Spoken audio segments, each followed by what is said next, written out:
ओम तव कथामृतं तप्तजीवनं कविभिरीडितं कल्मषापहं श्रवणमंगलं श्रीमदाततं भुवि गृह्णन्ति ये भूरिदा जनाः।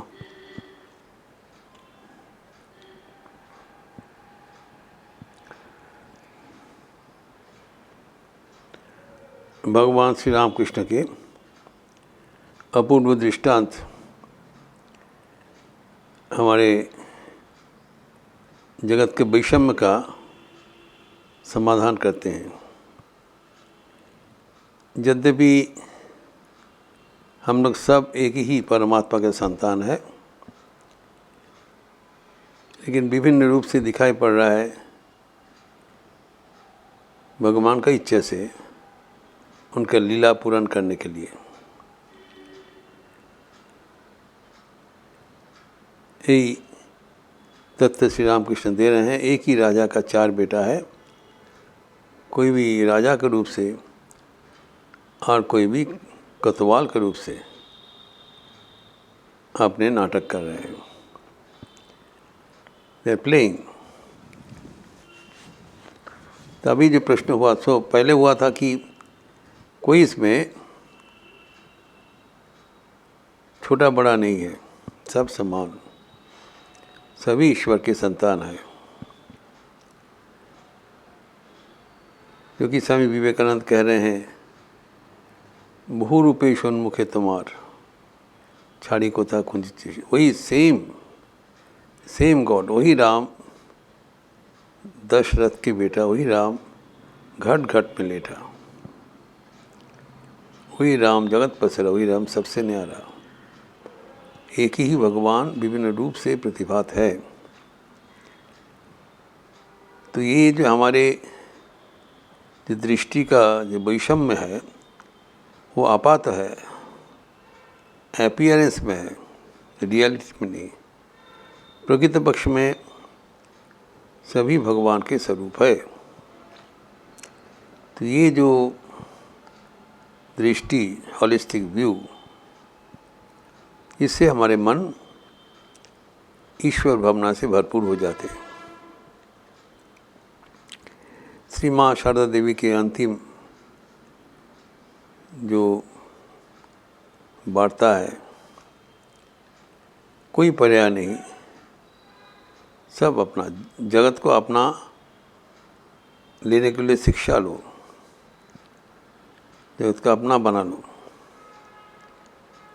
जगत के निजेर मने करते शिक्षा करो। तो वही बात कह रहे हैं, ये हमारे जगत दृष्टिभंगी उन्नत हो जाते हैं, तब हमारे कोई भेदभाव नहीं होता है। भीतर बाहर वही ईश्वर विराजमान है। लेकिन जब प्रश्न हो रहा था कि यद्यपि ये भगवान की लीला है एवं भगवान आनंद के लिए ही ये लीला का प्रचलन किया एवं ये जगत का सब कुछ उनके खेल का सामग्री है, हम लोग के खेल का हम साथी है। लेकिन कभी कभी किसी को लिए ये खेल बहुत दुखद हो जाता है, मनमंतुद हो जाता है, और उस समय में हम जीवन का छंद हम खो बैठते हैं। जीवन का अभिशाप जैसा लगता है, इसका समाधान हम कैसे करें, ये प्रश्न हुआ था। अभी ठाकुर के विचार अनुसार कि जगत ये सृष्टि किया है भगवान, ये सृष्टि का एक रहस्य है, कुछ जो लीला है, लीला में कुछ सूचना देना चाहते हैं। This is the theme in this creation. ये कोई एलोमेलो कुछ नहीं है, जो भी कुछ ऐसी कुछ नहीं है। वेरी वेरी प्लान्ड एक जो ड्रामा क्या दिखाना चाहते हैं भगवान इस सृष्टि के रहस्य में, ईश्वर ही सत्य है एवं जगत अनित्य है। जीवन के हर पल में हमें यही सत्य उपलब्धि होता है। यही सत्य सिखाने के लिए ही भगवान ने सृष्टि रचना की है। जो नैतिक मूल्यबोध है, जतो धर्मस्ततो जयः, तो ये प्रमाण करने के लिए उन्होंने सृष्टि रचना किया है। एक पक्ष धर्मावलंबन करते हैं, एक पक्ष अधर्मावलंबन करते हैं, एवं आखिर में प्रमाण करते हैं कि अधर्म के ऊपर धर्म का ही विजय होता है। तो ये प्रक्रिया में किसी को धार्मिक का रूप से वो रोल करना पड़ता है, किसी को अधार्मिक से, एवं वो दिखाते हैं धर्म का अधर्म के ऊपर विजय प्राप्त अवश्यंभावी है। तो विभिन्न रूप से भगवान का जो ये लीला, वो हमें लीला रूप से ही लेना चाहिए। एवं उसके भीतर जो लीला के भीतर जो संदेश है, वही हमारे मुख्य उद्देश्य है। वो संदेश ही भगवान देना चाहते हैं कि ईश्वर की अनित्यता, ईश्वर ही हमारे एकमात्र अपना है, और ये दुनिया अपना नहीं है, प्रतिक्षण परिवर्तनशील। यही मैसेज भगवान देना चाहते हैं। तो इसमें जो प्रक्रिया चल रहा है, उसका कोई वास्तविक सत्यता नहीं है। ये सभी माया है, उनका एक जो सृजनी का एक समूह है। जैसे नाटक का कोई वास्तव सत्यता नहीं होता है, तो भगवान का जो अवतार रूप से आगमन, वो भी माया का अंतर्गत है। ये हम लोग देखे हैं कि भगवान जो अवतीर्ण होते हैं धराधाम में मनुष्य रूप में, वो उसका प्रकृति, उसको रियलिटी कुछ है नहीं। भगवान जो असीम भगवान है, वो कभी ससीम रूप से एक छोटी सी रूप धारण करके वो नहीं आते हैं। उनके एक सांकेतिक रूप है।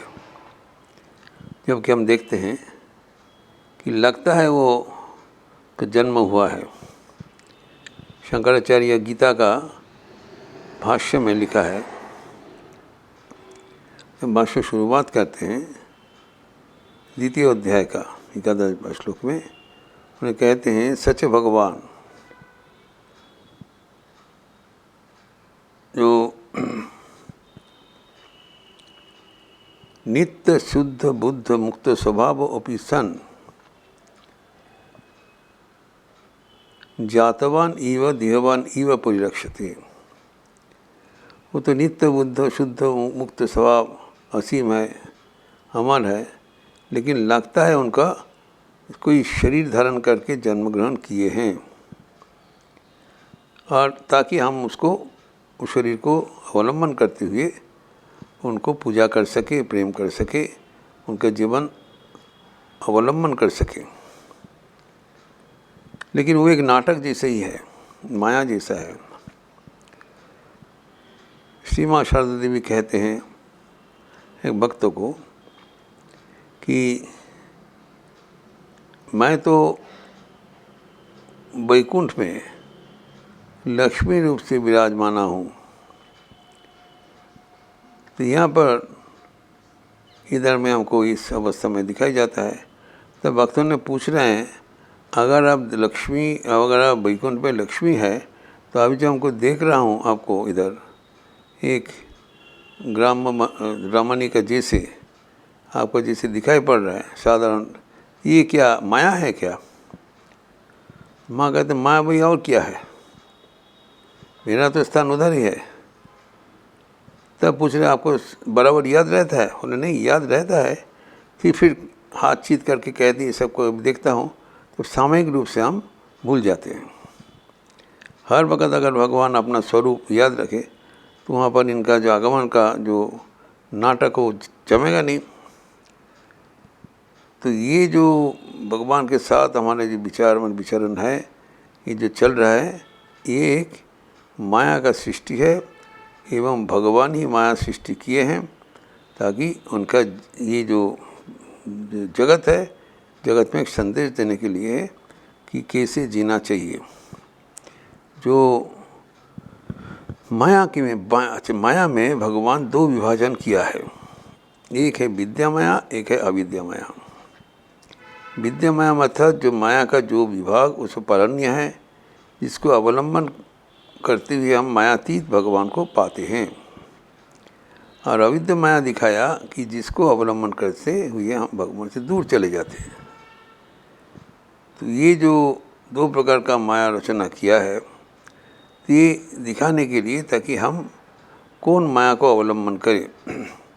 अगर हम विद्या माया अवलंबन में हम रुचि दिखाएं तो हमारा शरीर, हमारा मन वो आनंद में भरपूर रहेगा, उत्साह से भरपूर रहेगा और भगवान के सानिध्य से वो जो आनंद में भर जाएगा। और अगर हम अविद्या माया को अवलंबन करें तो जीवन में दुख ही दुख मिलेगा।